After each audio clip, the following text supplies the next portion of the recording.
Bismillahirrahmanirrahim. Assalamualaikum warahmatullahi wabarakatuh. Perkenalkan, nama saya Magfirah Hurul Aini dengan NIM A231211030. Di video kali ini, saya akan membahas sebuah materi pembelajaran terkait operasi bentuk aljabar.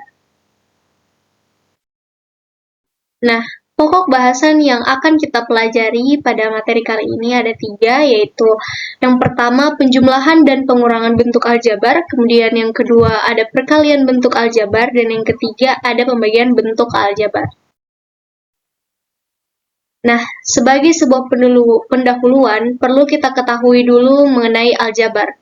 Aljabar adalah bagian dari ilmu matematika yang menggunakan huruf ataupun simbol untuk mendeskripsikan suatu bilangan dan memanipulasikannya untuk membantu menyelesaikan masalah matematika. Contoh. Nah, di sini ada salah satu bentuk contoh soal. Jika dalam bentuk aritmatika, dia akan menjadi 1 tambah 2 sama dengan titik-titik, kemudian 5 dikurang titik-titik sama dengan negatif 4. Nah, titik-titik ini melambangkan bentuk aritmatika. Sedangkan, jika dalam bentuk aljabar, dia akan menjadi 1 tambah 2 sama dengan X, 5 kurang Y sama dengan negatif 4, di mana titik-titik dalam bentuk aritmatika tadi diubah ke dalam simbol.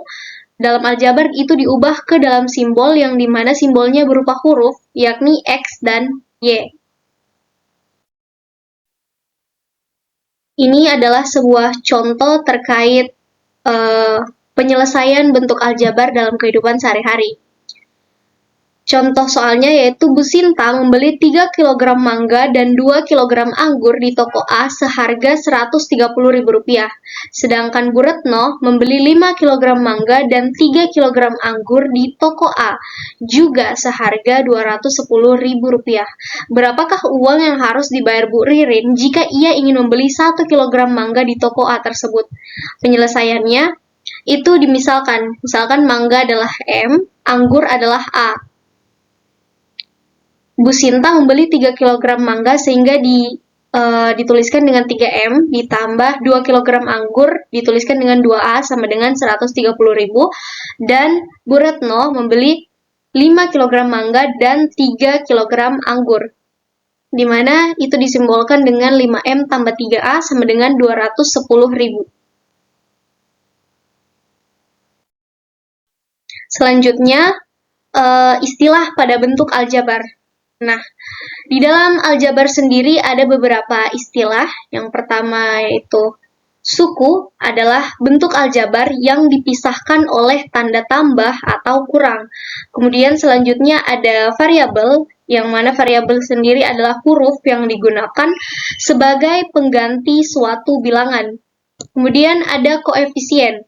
Koefisien ini adalah bilangan yang berada di depan variabel. Kemudian konstanta adalah bilangan yang tidak memiliki variabel. Di sini ada satu contoh, yaitu 9x kuadrat dikurang 3x y tambah 2y kuadrat dikurang 4. Nah, di sini ada tabel untuk memudahkan membedakan yang mana suku, yang mana variabel, yang mana koefisien, dan yang mana konstanta. Nah, di sini yang pertama kita lihat adalah sukunya. Suku di sini itu adalah 9x kuadrat, di mana variabelnya itu adalah x kuadrat, yang kita ketahui bahwa variabel ini adalah huruf yang digunakan sebagai pengganti suatu bilangan.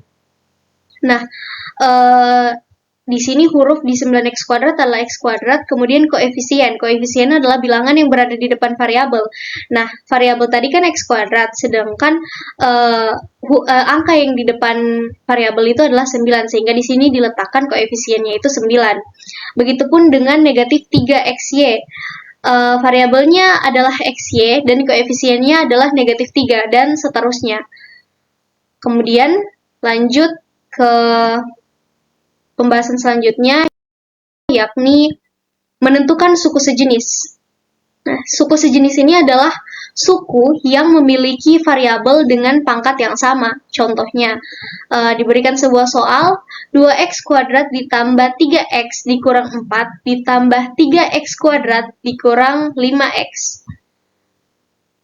Jika disatukan suku-suku yang sejenisnya, dilihat dari warnanya.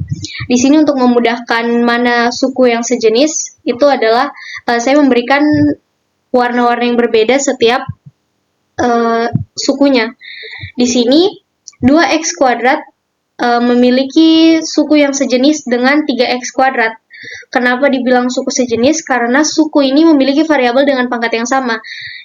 Ini adalah variabel x dengan pangkat 2, kemudian di 3x kuadrat itu adalah variabelnya juga sama, x kuadrat, sehingga di sini warnanya sama-sama merah untuk memudahkan. Jadi ini adalah suku yang sejenis. Kemudian 3x, x ini di sini dia berpangkat 1, sedangkan di 5x berwarna kuning yang sama karena dia x-nya berpangkat yang sama, yaitu berpangkat 1.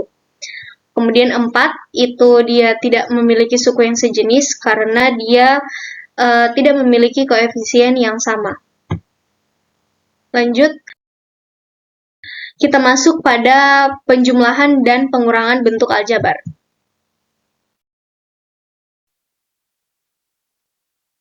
Nah, sifat-sifat penjumlahan dan pengurangan yang berlaku pada bilangan berlaku juga untuk penjumlahan dan pengurangan pada bentuk-bentuk aljabar.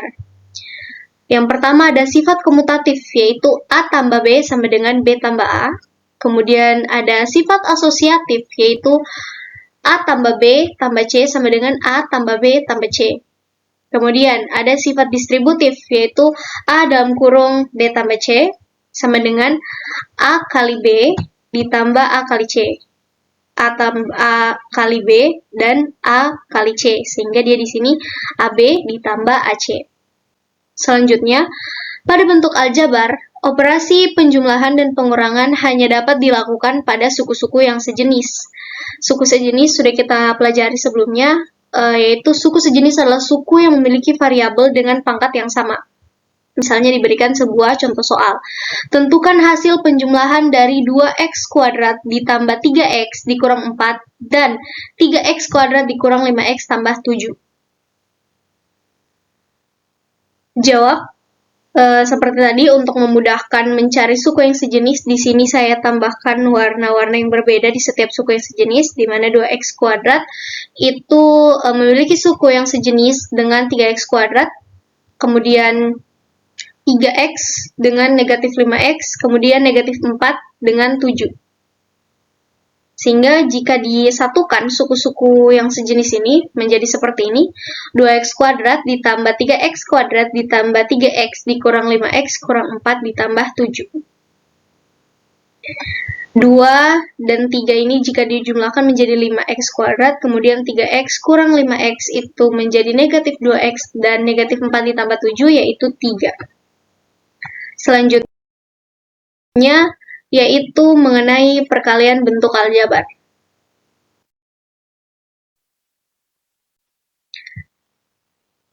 Yang pertama, perkalian itu terkait dengan perkalian antara konstanta dengan bentuk aljabar.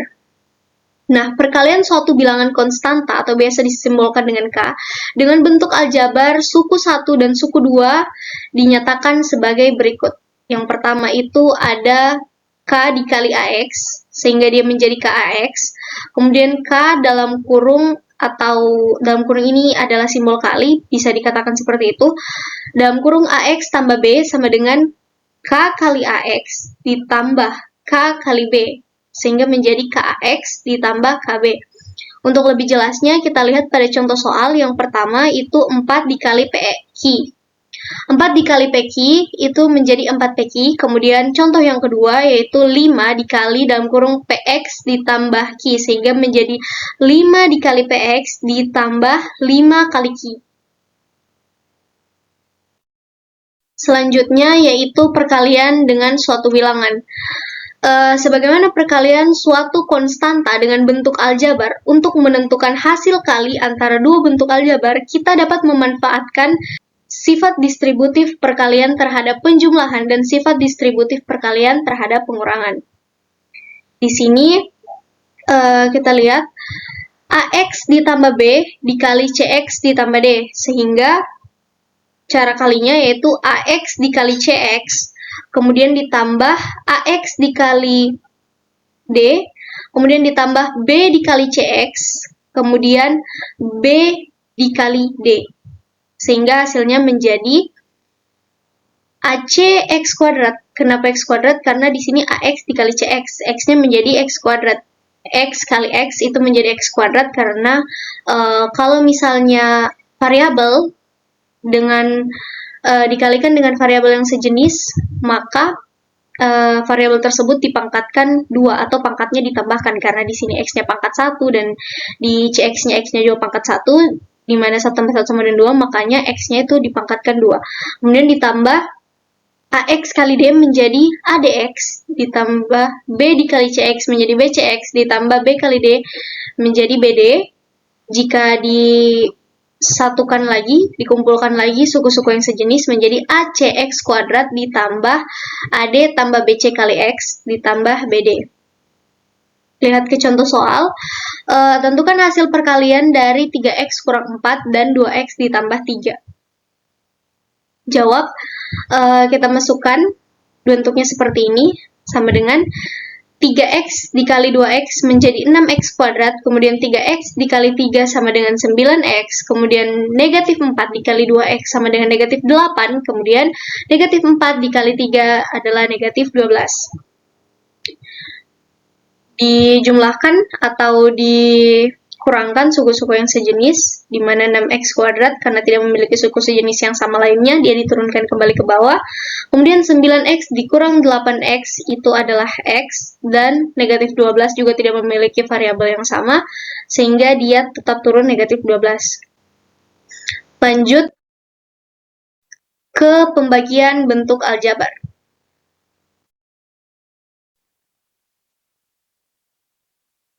Penjumlahan atau pengurangan pecahan aljabar diperoleh dengan menyamakan penyebutnya. Kemudian menjumlahkan atau mengurangkan pembilangnya. Contoh soal, tentukan hasil penjumlahan 2 per X tambah 1 dan 1 per X kurang 3. Jawab, langkah pertama yang harus kita lakukan adalah samakan penyebutnya. Nah, langkah untuk menyamakan penyebutnya kan tadi dijumlahkan sehingga diletakkan dulu lambang tambah di antara dua pecahan tadi sama dengan ini dikali silang 2 dikali X kurang 3, kemudian ditambah karena lambangnya di sini tambah 1 dikali X tambah 1, dia dikali silang. Kemudian per X tambah 1 dikali X kurang 3. Sehingga bentuknya seperti ini. Kemudian langkah kedua yaitu uraikan penyebut dan pembilangnya, di mana 2 kali X adalah 2X, kemudian 2 dikali negatif 3 adalah negatif 6, kemudian 1 kali X itu X, kemudian 1 kali 1 itu 1, kemudian X kali X menjadi X kuadrat, kemudian X kali 1 itu adalah X, kemudian negatif 3 dikali X itu negatif 3X, kemudian negatif 3 kali 1 itu menjadi negatif 3. Selanjutnya, di sini untuk memudahkan lagi, variabel dengan pangkat yang sama yang bisa dioperasikan, yaitu saya berikan dengan warna yang berbeda, di mana 2X dengan X itulah variabel yang sama, 6 dan 1, kemudian X kuadrat ditambah X dikurang 3X kurang 3, di mana X dengan negatif 3X ini dapat dioperasikan. Selanjutnya, jumlahkan suku-suku yang sejenis tadi, sehingga hasilnya menjadi 2 ditambah X menjadi 3X, negatif 6 tambah 1 itu negatif 5, kemudian X kuadrat dikurang 2X, 2X adalah hasil operasi dari X kurang 3X, kemudian dikurangi 3.